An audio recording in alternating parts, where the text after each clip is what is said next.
15e SIDAction. Restez avec nous, à tout de suite.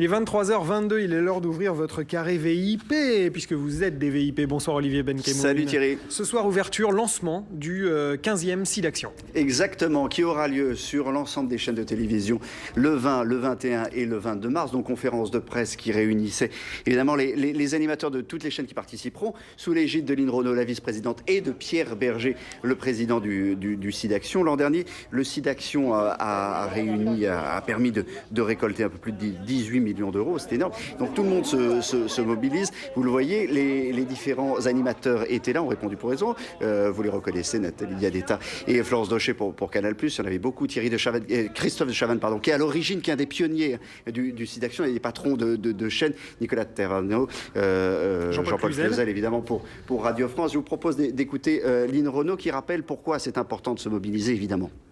On connaît le nombre de malades actuellement. Il y a 33 millions de personnes, 17 millions de femmes, 2 millions d'enfants. Le nerf de la guerre, de l'argent. Et c'est toujours la même chose pour pouvoir continuer nos projets. Les projets scientifiques, les projets associatifs et les projets internationaux. Voilà, c'est toujours la même chose. Nous sommes, vous savez, d'utilité publique, et nous sommes la seule association, les seuls fonds privés qui aidons la recherche contre le sida. Alors, il est important de se mobiliser, évidemment. Il y aura un numéro de téléphone, vous savez, le 110, qui apparaîtra d'ailleurs ici, je crois. Le numéro. Oui, exact. Voilà, sur iTélé, sur l'ensemble des chaînes. À droite de votre écran. La question, cher Thierry, c'est est-ce qu'il y a encore des tabous lorsque l'on parle du sida? Deux réponses, celle de Jean-Paul Cluzel, patron de Radio France, et de Christophe de Chavannes.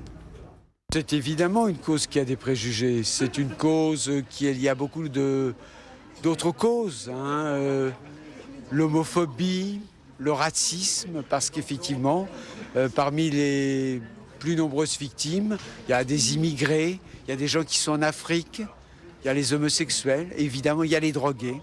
Bien sûr, c'est une cause qui se heurte à beaucoup de préjugés. Grâce à Dieu, la nouvelle génération est quand même beaucoup plus latex que nous, donc ça en sauve des milliers.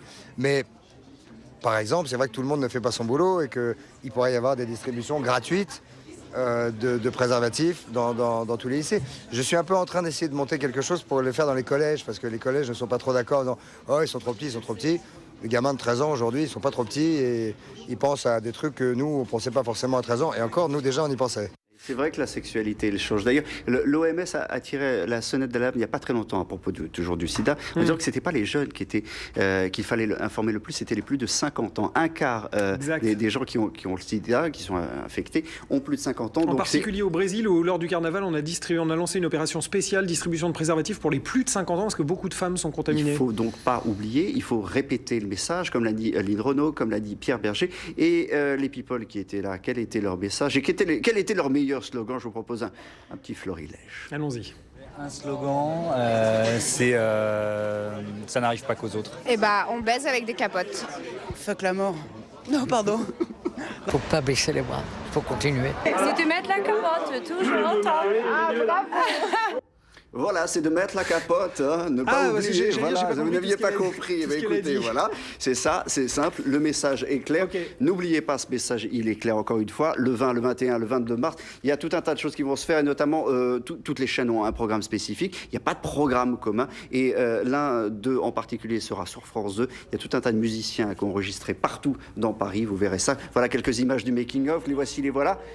Je m'arrête ici. Merci beaucoup Olivier. Grand coup de chapeau d'ailleurs à ceux qui sont là depuis le tout début. Les deux Chavannes, les Lynn Renaud, tout ça, qui sont là vraiment chaque année, vraiment chapeau bas madame, chapeau bas monsieur, et les autres évidemment. Merci Olivier. Il est 23h26. Dans un instant, nouveau journal complet avec Claire-Elisabeth Beaufort. Ce sera juste après la météo.